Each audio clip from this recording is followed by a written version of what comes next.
AOC was talking about the Democratic Party is not a left party. Democratic Party is not a left party. The Democratic Party is a center or center conservative party. We do not advocate for, we can't even get a floor vote on Medicare for all. Not even a floor vote that gets voted down. And we've been skirting around this question all night, and it's, what should the Democratic Party change? Naturally, the subject turns to, what can we really do about the Democratic Party? Now, maybe hot take, is that I do think that there are ways to disrupt and, again, push the Democratic Party to where we want it to be. Despite, again, the people that are hired at the top and et cetera, there are ways to push them more. The very fact that Kamala chose Tim Walz as her running mate was specifically due to organizing and community organizations being pushing for him or someone like him, not, Josh Shapiro or, the other choices that she had in front of her. You will be surprised about the background organizing that happens around these sort of things. And so I just want us to just watch a couple of clips. We're going to start with this first one. And this is from Simone Sanders at MSNBC, going in on what she thinks is the problem with the Democratic Party and what they're missing. They don't have the answers. Well, Nancy, let me just be clear. I'm going to say it. She ain't going to say it. Nancy Pelosi, everybody talks about how the Speaker Emerita, she's so strategic. She can count. And yes, she did all of that when she was the Speaker in Congress. But my question is, where is your calculator now? Because Democrats are about to lose the dang on House. And for her to sit on this podcast, we'll play the sound about how, it's up to the, I don't deal in presidential politics. But she helped orchestrate, I'm going to say she it. Did this cycle. She played in presidential politics this cycle. And she helped orchestrate the very public demise of the president. That's right. And thank God for Joe Biden that he came out and yes, endorsed his VP, because these people wanted an open primary. And for where? And when were we going to have an open primary between July 21st when he stepped down and August 20th when the convention was going to happen? When was that going to happen? And anybody who's suggesting that clearly wasn't looking at a calendar. Well, neither were they familiar. I'm looking for the magic wand that apparently the Democrats on Capitol Hill think that we have. I surely hope that Democrats eke out the majority in the House. But if they don't, I think the people that helped, the people that had so much to say about the president and the vice president earlier this summer, I think that those people need to take a back seat. I think the strategists that obviously fleeced the vice president's campaign and made a whole bunch of money, and get no money to the turnout, they need to take a back seat, okay? I want to first say, I respect Simone Sanders' opinions from time to time. This one I have a disagreement with. I disagree that Joe Biden was going to win anything. Again, Joe Biden leaving, or stepping down from running for president was, again, organized. Like, there are people who looked at the polling, looked at the numbers, the organizers who are out here talking to people, building relationships, talking about the election, said that Joe Biden wasn't going to win anything. It was going to be a bigger sweep than it was with Kamala Harris. And Kamala Harris, I wouldn't even really necessarily describe it as a sweep because, again, like, she got more votes than Hillary Clinton did. Again, when she joined the ticket, or like at the top of the ticket now, and even through election day, she had higher favorability ratings than Joe Biden. It would have been an even bigger sweep. We would not even be talking about if we can, eke out the House, if it wasn't for Kamala Harris, we would have lost both sides, both chambers with Joe Biden. Joe Biden was just very unpopular, and him being unpopular rubbed off on Kamala Harris. But, I think the open primary thing, I agree with that. I think that was going to be kind of crazy. I think that was too much. We weren't that organized. But we definitely did better than what we would have done with Joe Biden. And we need to be, somber and reflective of that, and still understand that when Kamala jumped up in the ratings and was polling good, her numbers flatlined a bit from the DNC. And what did the Democratic Party do with the DNC? They had a bunch of Republicans speaking up there prime time, was abandoning again a more left vision and of what this country should be and where we should be going towards. Kamala went up there and was talking about, being a huge, military person and, something that I think she doesn't really honestly believe. It's just stuff that she has to say because that's the advisors that she has around her. She used the same people that Joe Biden did. And, I think that's a huge problem. But what did you think? Like, do you agree? I think you just said she was pandering to that base that we're saying does not exist, that the Democrats seem to want to flock to. And this has been an ongoing problem in the Democratic Party, and they've gotten away with it sometimes. And we've seen it at local, state levels as well, that when they start trying to play to this independent white voter who is going to come and vote Democrat for the right candidate, it seems to be a losing strategy. But for some reason, we don't seem to be, or I'm not going to say we, even I'm not going to include myself in this. They don't seem to be learning this lesson. And in the meantime, you have Latino voters, you have black voters who you can't activate and get out. And I think we saw that with President Obama. We've seen that with other candidates, right? They've been able to get these people to turn out when you've given them a message that they resonate with. And I think that when we talk about what is it going to take for the Democratic Party to win going forward, they're going to have to get much better at messaging and fighting back against Republican conservative propaganda that demonizes a message of justice, that demonizes a message of women's rights and women being able to make their own decisions for their body. How is that getting demonized and then you're scared to talk about that publicly, right? Like, if you can't stand on some of those hills, then you're not going to be able to win. And I think that a continued attempt to run from the things that are foundational to the Democratic Party is not going to work out well. Well, again, Bruce, what have we been hearing all for like the past 2 years or a year and a half or so since we started talking about this general election? People kept saying they think that both sides are the same.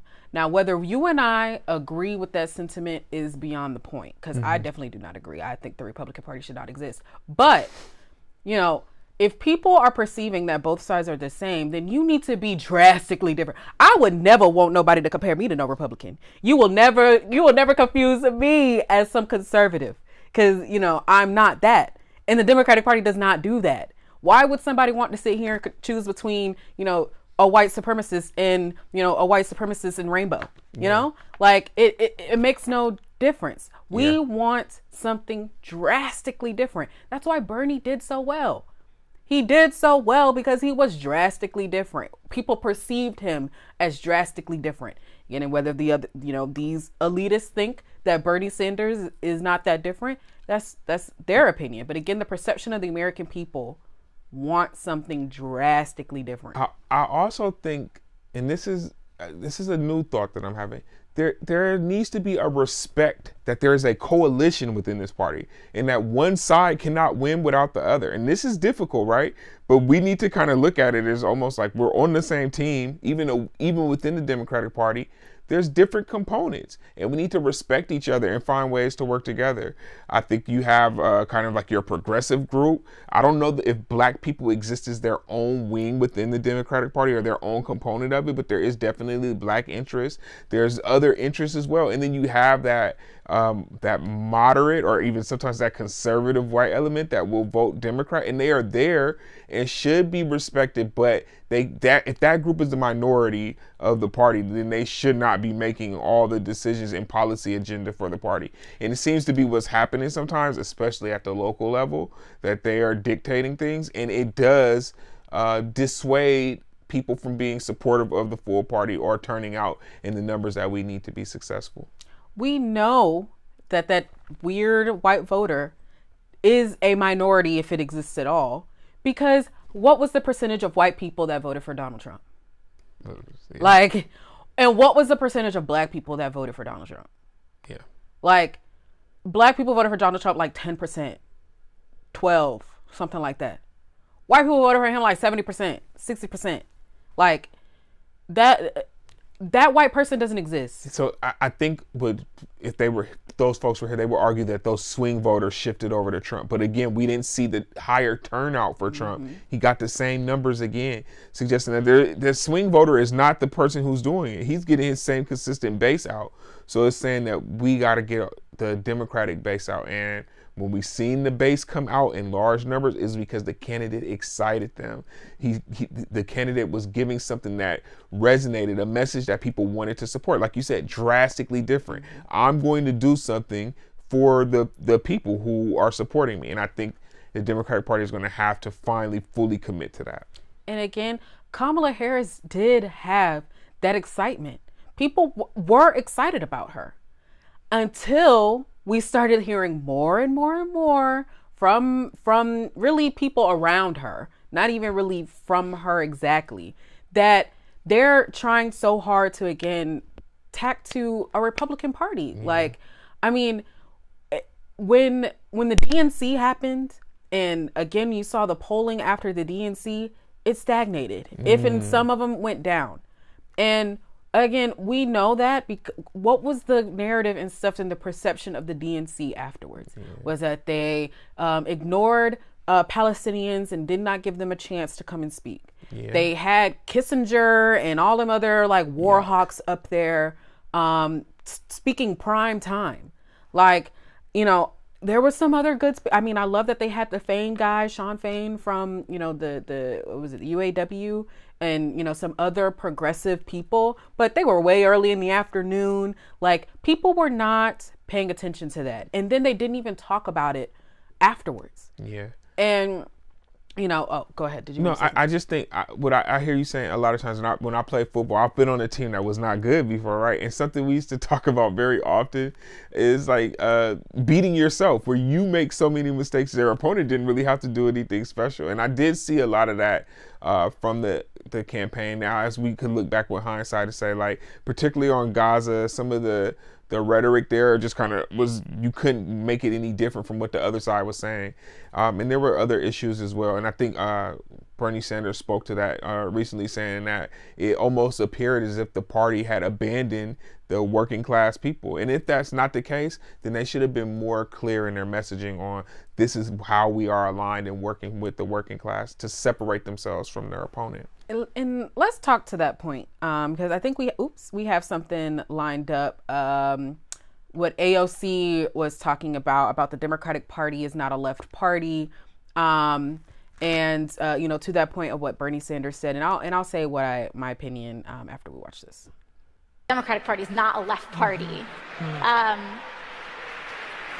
The Democratic Party is a center or center conservative party. We do not advocate for, we can't even get a floor vote on Medicare for all. Not even a floor vote that gets voted down. We can't even get a vote on it. So this is not a left party. There are left members inside the Democratic Party that are working to try to make that shift happen. But you're right, it does convey a certain sentiment about true believers. And there are a lot of true believers in that we can capitalism our way out of poverty in the Democratic Party. If anything, that's probably the majority. Right. And that's an area in which I agree with Dr. King, that assessment is flawed. Wow. I mean, exactly that. Nail on the head. We cannot capitalism our way out of poverty. If we were able to capitalism our way out of poverty, we would have been out of poverty by now. Like, we've been doing this same cycle for, how old is America? Like that. And it's so funny that when, you know, folks think that they're like doing a dig on me when I'm like, we should just house people. And they're like, you dirty socialist. And I'm like, if that makes me a socialist, then I don't care. Call me whatever you want to call me. Like, it, you know, when you sit here and put left, progressive, what you might think is socialist policies in front of someone, just what it is, No name on it, no party on it. People go for it over and over and over again. Like, no one's out here circling that, yeah, we should deport, 1 million people. And it's like, yeah, that's a policy I want unless you're, a xenophobe, unless you're a white supremacist. I do want to touch on a bit what you said about what Bernie said about the working class. I truly believe that Kamala Harris did try to have a working class message. Again, she talked about a care economy. She talked about giving people money for housing down payments. There were elements of a working. I mean, she picked Tim Walz as her vice presidential candidate. Like, I think there were elements of a working class campaign. What was missing out of that was that was a working class campaign that they only messaged to white people. And those white people don't exist. If those I mean, I don't know how many times I have to, say the same thing, but we're seeing over and over again, despite what way you look at it, having a message that specifically talks to Black people, that talks to Black and brown working class people, is what hits.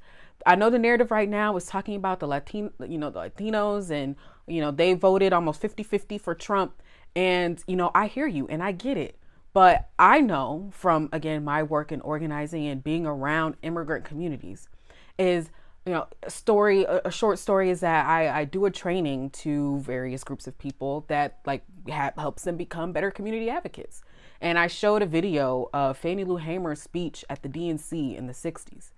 And I had these immigrants, come to me and say either they just didn't know about the plight of Black people in America before they came. They're saying that, as an immigrant, what I know and what we know is that Reagan, a Republican, gave us amnesty. And so we've been Republicans since. Yes, some of us believe that we're not going to be touched by the Republican Party, by the Trump administration for what he claims that he's going to do to immigrants. And it's really a disconnect of, again, that goes back to civic education, goes back to just community building, of people not understanding where people are coming from. And, the Latinos voting for Donald Trump, it's not a majority of them. Again, that goes into a lot of people stayed home. A lot of Black and brown people stayed home. And the Democratic Party needs to talk to the base, and the base is people who turn out or they stay home. And those who stay home, you can either think it's frustrating. I think it's very frustrating. I think it's like, dang, you couldn't come out and vote against the racists. Like, dang, dude. But I can't turf bash is what we call it in organizing. I can't, be mad at my fellow comrade, right? I just have to understand where they're coming from. And it took me a whole week to get to this point, y'all. Bruce will tell y'all I was mad. but I've come to the point where it's, again, like, if it was me, I would want someone to give me the grace too when I'm just working with the information that I have. Bruce, what do you think about that? Some things I think we need to realize. The future of the Democratic Party is Black and brown. Latino is a very nebulous term, and it describes a lot of different people who don't have a lot in common. There's different groups of Latinos, so we've lumped a whole bunch of people in there, and we need to disaggregate that and look at that data a lot closer. Mm-hmm. And I think we're going to see that there may have been some Latinos who might even be closer to what we identify as white in this country who voted with Trump, and we're going to see some that did not. And there's, even within those demographics, there's a lot of things to be pulled apart. So we have to be careful with just being informed only by exit polls and that term Latino. I think a lot of people could be brought back to the party, and a lot of people could be activated if we give them the right message. And I think, again, I will say this, the future of the Democratic Party, it will be brown and Black and white, but brown and Black primarily. And that's the future of this country as well. And people who don't like it, I'm sorry, you know, it's in the numbers, and no amount of trying to force women to have babies or try to stop immigration is going to save you from that. It's nothing you could do. So let's just get rid of the racism and the discrimination and make this a country where everyone could succeed, and then we'll all be better off. We sure will. I mean, I don't know. Maybe we could just end it at that. Like, the future is black. Get used to it. But thank you so much, Bruce, for, you know, doing this quick rundown of the 2024 election. I'm sure there's so much other things that we want to say, but this episode would be entirely too long. But we could definitely continue the conversation online. Y'all respond, make some comments, like, share, subscribe to this channel, follow us on Facebook and Instagram and YouTube. Join in on the discussion. We also left a number for y'all if y'all want to leave a voicemail. We'll play them live on air. I don't know why we doing this, but we'll play it live on air. Ooh, they gonna hate us. They gonna hate us. Oh my God. But yes, y'all go ahead and leave all of that leave y'all comments and stuff down there, and we'll see y'all next time. Thank y'all for joining us.